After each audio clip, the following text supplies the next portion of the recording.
जोहार सानाम Koge सागुन दाराम tribe TV रे देलाबन तेहें पूर्वी सिंहभूम जिला बहड़ागुड़ा ब्लॉक ना ढिलाहारा आतोते ओंडे तेहें पिलचू हड़ाम पिलचू बुढ़ी सारना धरम गाड़ ना बंगा बुरु हुयुग कना देलाबन तबे ओना ना आही बाही गे नेल सांगे लेगेबन।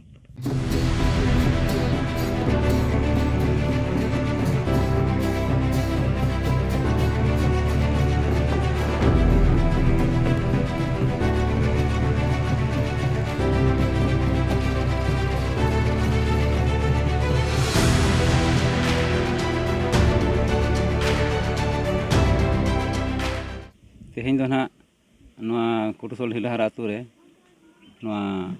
मिट्टिंग नवा को बुझा बखान अड़ी मारे कथा कना पिलचू हड़ाम पिलचू बुढ़ी सारना धरम गाड़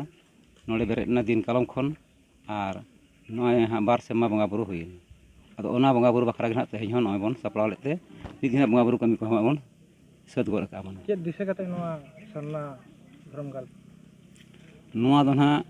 अलिया उयहर तो जहां लेका दिशा उनका मा मेन गानोआ अब निजे तेमा उयहर मा बाबन ᱧᱟᱢᱟ एनहो चेक चो मिट्टन ओका सेन खन चे मिट्टन उनकान दारे ᱧᱟᱢᱮᱱᱛᱮ उनकान दिशा रे ᱧᱟᱢ केआ और उनकान माने चेक गा मानमी को ले दिया पालन खान से बंगा गाना को एनखान आले नोड़े नोआ जिनिस ले देवा सभा ले खजोग करना आदो उनका मा अलिमा गोटा बुरु बिर लिñ बंगा लेआ आदो अब ओना संगिन दिसम बुरु रे आंगो काते खना ओडे दो नोआ जिनिस ना ᱧᱟᱢ ले अब संतार सावता रेन दिसम हर चेक सारे बे एमा को नोआर दो लिñ मा को अलिñ मेन दो तेहें जेमन अब आदिम जुग खन जहां नुकिन आबरन माने आगिल मानवा जहां एतहब मानवा कना किन नुकिन मानवा खना गे अब तेहें नोआ धरती दिसम बन पूरी बन पेरेज का मेनखान तेहें अब उनकिन हिड़िñ काते लेकिन बुझाइया अब दोबन तारामे उनकिन जेमन आलबन हिड़िñ किन मा उनकिन देवा सेवा तहन मा और उनकिन बन देवा सेवा लेकिन खान गे अब दिसम जाखात हर बन मार्शालआ और जतो जिनिस अब सागुन कमी रे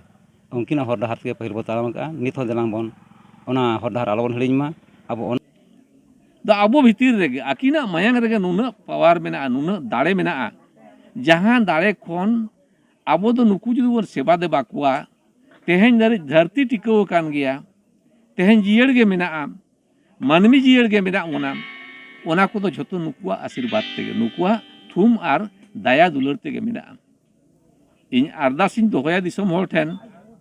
जे नुकु को अब तो सेवा देबा अगु लक्ति कान ताबोना आबुआ दो मंदिर दो बनू आन ताबोना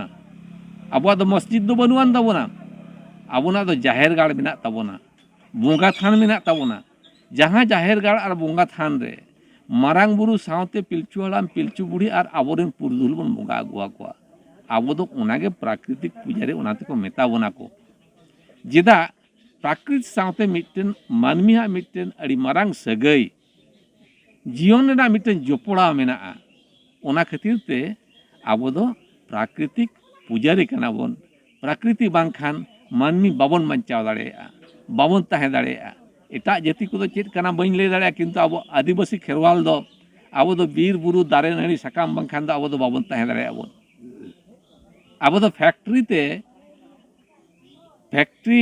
रेना धुआं जम कर दो ओहबना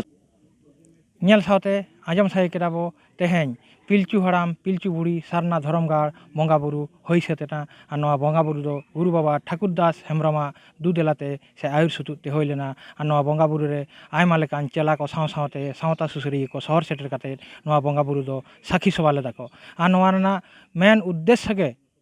नुकुआ जे मिट्टी दारे ना रेहेद रेगे दाग दो दुल हुआ डर से साकाम रे दो बांगा उनकागे पिलचू हड़ाम पिलचू बुढ़ी के आगिल अगुआन कनाकिन से एतहब मानवा कनाकिन ओना दिशा काते गे नुकिना बंगा बुरु हो एकाल लाक्ति कना अब सान्ताड़ सावता रे पूर्वी सिंहभूम खन उपेंद्र हेम्ब्रम ट्राइब टीवी।